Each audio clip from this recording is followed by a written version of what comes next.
আসুন। মেয়ে কোথায়? মেয়ে তো গানে গেছে। বসুন। বসি। এইটা হ্যাঁ বসি বসি বসি। তবু তো তুমি চেষ্টা করছো। যাদের টাকা আছে তাদেরও মেয়ে মানুষ করা এক সমস্যা, আর টাকা না থাকলেও মেয়ে মানুষ করা আরেক সমস্যা। তার মধ্যেও তুমি চেষ্টা চালিয়ে যাচ্ছ। ঠিকই বলেছো দিদি। মেয়েটা গানে যায়, পড়তে যায়। সেই যতক্ষণ না বাড়িতে আসে তোমারও একটা বুকটা ধুক হ্যাঁ, করে। যতক্ষণ বাড়ি না আসে ততক্ষণ আমার বুকটা দুক করে। বুঝতে পারছি, সবই বুঝতে পারছি। এখনকার যা রাস্তার সমস্যা, রাস্তাঘাটে চলাচল করায় মেয়েদের কোনো নিরাপত্তা নেই। ঠিকই বলেছো। এই রাস্তায় যায় আমার শুধু মানে চিন্তা হয় আর বুকের মধ্যে ধুকুক করে। মেয়েটা পথে বেরোলেই এত সমস্যা হচ্ছে, কি করব বুঝতে পারছি না। উফ মা, আজকে যা পরিশ্রম হলো না, কি বলবো। ও মা, জানো তুমি কেন কালকে একটা কথা বলতে ভুলে গেছি। কি কথা? আমি যখন কালকে পড়ে আসছিলাম। শোনো, তুমি আমার মতো এইরকম হ্যান্ডসাম ছিল না, কোথাও পাবে না, বুঝতে পেরেছো? চলো চলো বাইকে চাপো, চলো আমরা দুজন মিলে ঘুরে আসি। আপনার ওই মনের আশা আপনি আপনার মনেই রেখে দিন, আমাকে যেতে দিন। শোনো শোনো, আরে রেগে যাচ্ছ কেন? এই তোমাকে না রাখলে দারুণ লাগে। এই সুন্দরীকে যে করেই হোক খাঁচায় পড়তে হবে। তুমি আমার বোনের মতো। আমার বাড়িতে তোমার মতো একটা বোন আছে। তাই আমি দাদা হয়ে তোমাকে একটা অ্যাডভাইস দিতে চাই। ওই যে ছেলেটার সাথে তুমি এতক্ষণ মিশছিলে, ছেলেটা খুব খারাপ, ছেলেটা খুব বাজে। প্লিজ বোন, থেকে সাবধান। হ্যাঁ, আসলে ওকে দেখে আমারও প্রথমে তাই মনে হয়েছিল। তুমিও কিছু মনে করো না, তোমার সাথে এই না ব্যবহার না, এটা করলাম বলে দিলাম, আমি দাদা বলে তোমাকে একটা অ্যাডভাইসটা দিলাম। হ্যাঁ, ধন্যবাদ তোমাকে বলার জন্য। পরে আসার পর ওই যে গানের ক্লাসে গেছিলাম না, হ্যাঁ, সুস্মিতা তো ওই মোড়ে আমাকে ছেড়ে দিয়ে গেল। তারপরে না, আরে এ কি এভাবে ডিস্টার্ব করছেন কেন? হ্যাঁ, আমি তো তোমার জন্য অপেক্ষা করছিলাম। কে আপনি? কালকে বললাম না যে আমার নাম কুনাল। শোনো না, তোমাকে আমি কিছু বলতে চাই। আমার কিচ্ছু শোনার নেই, আপনি পথ ছাড়ুন, আমাকে যেতে দিন। তুমি আমার কথাটা তো শুনবে। তোমাকে না আমার ভীষণ ভালো লাগে, জানো তো? আপনার আমাকে একটুও ভালো লাগে না। আহা শোনো, দেখো তোমার জন্য কি এনেছি। এই গোলাপ। আমার আপনার কাছে। এই গোলাপ আমার কোনো দরকার। আহা, কোথায় যাচ্ছ? আপনার তো সাহস মন্দ নয়, আপনি আমার হাত ধরেছেন। ঠিক তোমার এই সুন্দর হাতটা। এরপর ডিস্টার্ব করলেন না, আপনাকে একটা ঠাসিয়ে চড় মারবো। তোমার এই সুন্দর হাতটা কি চড় মারার জন্য বলো? তাহলে তুমি দেখতে চাও? এটা হলো ভালোবাসার হাত। তুমি দেখতে চাও? কি করেছিস? ওহো, কালকেই তোর মাসির সঙ্গে কথা হচ্ছিল। ও, সন্ধ্যা মাসি এসেছিল? হ্যাঁ, কি বললো? মেয়েদের এই পথ চলার সমস্যার কথাই হচ্ছিল। তুই তো রাস্তায় বেরোলেই আমার টেনশন হয়। এতে টেনশনের কি আছে মা? ওকে আমি শাস্তি দিয়ে দিয়েছি, ওর ফিরেও তাকাবে না। তুই শাস্তি দিয়েছিস, কিন্তু ও যে আবার তোর বদলা নেবে না, এটা কেউ বদলা নেবে না। যাও তো খেতে দাও, আমার খিদে পেয়েছে। তুমি আমাকে যেভাবে অপমান করলে, আমি যখন তোমায় পাইনি, আমি তোমাকে কারোর হতে দেবো না। তোমাকে আমি দুমড়ে মুচড়ে তছনছ করে শেষ করে দেবো, শেষ শেষ শেষ করে দেবো। দাদা ভালো আছেন? আপনারা কেমন আছেন? আমরা ভালোই আছি, কিন্তু এই মেয়েটাকে নিয়ে একটু চিন্তায় আছি। মেয়েটা তো বড় হয়েছে, তাই ভাবছি একটু বিয়ে দেওয়ার। মা ছাড়ো তো কাকু মায়ের কথা। মা সবসময় আমার বিয়ে নিয়ে পড়ে থাকে। আমি এখনো সব কিছু করার কথা ভাবছি না না, মা তো বলবেই। না, সে তো জানি। আমি এখন পড়াশোনা করছি আর গান বাজনা করছি, তো জানোই। আমি এখন এগুলো করেই দাঁড়াতে চাই। তুমি মায়ের কথা এখন একদম জানো।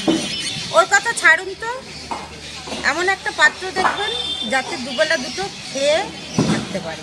উপযুক্ত পাত্রের সন্ধান পেলে অবশ্যই জানাবো।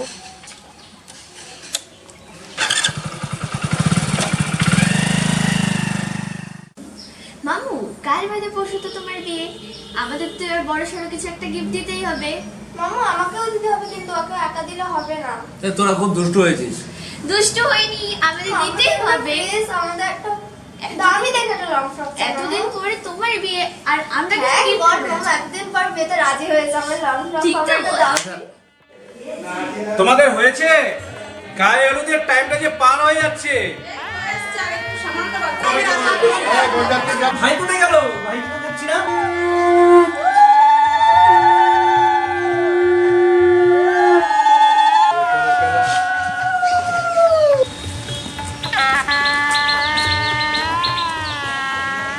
হ্যাঁ সুব্রতবাবু বলুন। হ্যাঁ আপনারা রেডি তো? আমরা বেরিয়ে পড়েছি। হ্যাঁ কি বলছেন? কি বল? হ্যাঁ হ্যাঁ হ্যাঁ কি অবস্থা? ঠিক আছে, আচ্ছা ঠিক আছে, রাখছি। ব্যাপারটা কি হলো? চলো বাড়িতে চলো, আমরা দেখি। বাড়িতে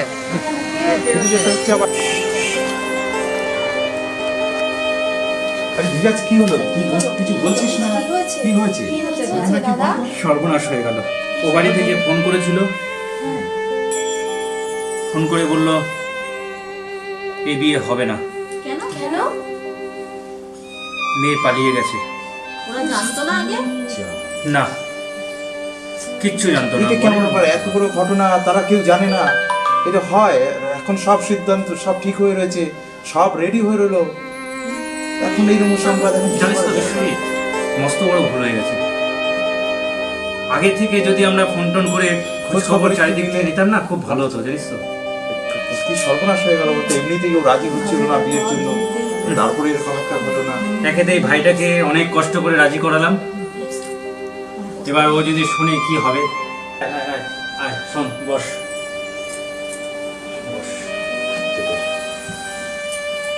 কি বলি তোকে, আমি ভাবতে পারছি না কি বলবো। কি হয়েছে দাদা?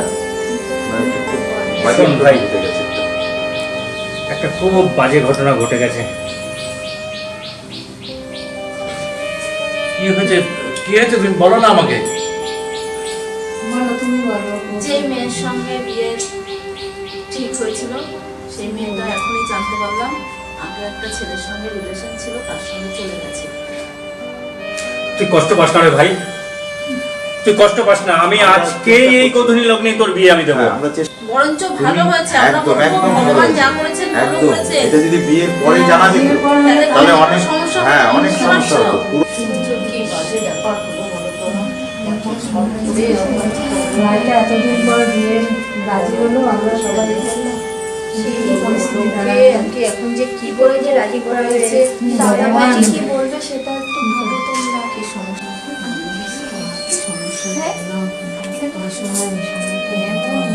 হলো ঘটনাটা একটু আগে যদি আমরা বিয়েটা হচ্ছে না কেন? কি হলো? সে কি মেয়ে বাড়ি থেকে অন্য ছেলের সঙ্গে চলে গেছে? Very sad. আমি দেখছি, হ্যাঁ দেখছি।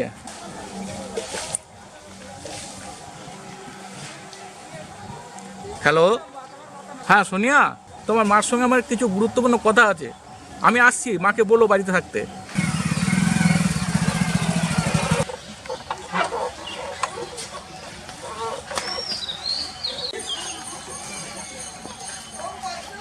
সোনিয়া, আরে কাকু এসো এসো, ভেতরে এসো। মা, আমার কিন্তু হয়ে গেছে। দাঁড়া, খেয়ে যাবি? না আমি এখন আর খাবো না। না না, খেয়ে যা। আমার একটু সময় নেই মা। ওফ, এত জ্বালাস না খানি। দাঁড়া, না, আমি এখন খেয়ে খাবো যাবি। না, আমি আসছি। বৌদি, আপনি গতকাল যে ছেলের কথা বলেছিলেন মেয়ের জন্য, সেই ব্যাপারে একটা ছেলের খোঁজ পেয়েছি সৌভাগ্যবশত। ছেলেটা কেমন শুনি? কি কাজ করে? খুব ভালো ছেলে, আমারই বন্ধুর ভাই। আজই তার বিয়ে হওয়ার কথা ছিল, দুর্ভাগ্যবশত বিয়েটা ভেঙে গেছে, কিন্তু আজকেই ওর বিয়ে দিতে হবে। আজকে? হ্যাঁ আজই। কিন্তু এত তাড়াতাড়ি কি করে সম্ভব? সোনিয়ার বিয়ের ব্যাপারে আপনাকে কিচ্ছু ভাবতে হবে না, আমি সমস্ত ব্যবস্থা করে দেবো, আপনি নিশ্চিন্তে থাকুন বৌদি। সরি কাকু, আমার দুটো কথা আছে। আমি এই মুহূর্তে বিয়ে করতে চাই না কাকু, আমি পড়াশোনা করতে চাই। আর তুমি তো জানো আমি গান করি, আমি গান করে নিজের পায়ে দাঁড়াতে চাই। প্লিজ তোমরা এখন এই মুহূর্তে আমার বিয়ে দিও না। আমি চাই না এখন বিয়ে করে আমার জীবনটাকে নষ্ট করতে। আর তুমি বলো আমার মাকে কে দেখবে? তোর কোনো চিন্তা নেই মা, আমি তো আছি, আমি তোকে ভরসা দিচ্ছি, তুই ওখানে সুখে থাকবি, তুই নিশ্চিন্তে থাক মা। তোমরা প্লিজ আমাকে কেউ বিয়ে দিও না এখন। তোমরা বুঝতে পারছো না, আমি নিজের পায়ে শুধু দাঁড়াতে চাই। শোন মা, ওরা ভীষণ বড় লোক এবং তোর সঙ্গে বিয়ে হলে খুব ভালো হবে, খেয়ে পড়ে বেশ আনন্দে কাটাতে পারবি। ওরা গান বাজনাও পছন্দ করে, তুই গান করতে চাইলে ওরা গান করাবে, এরকম সুযোগ ছাড়িস না।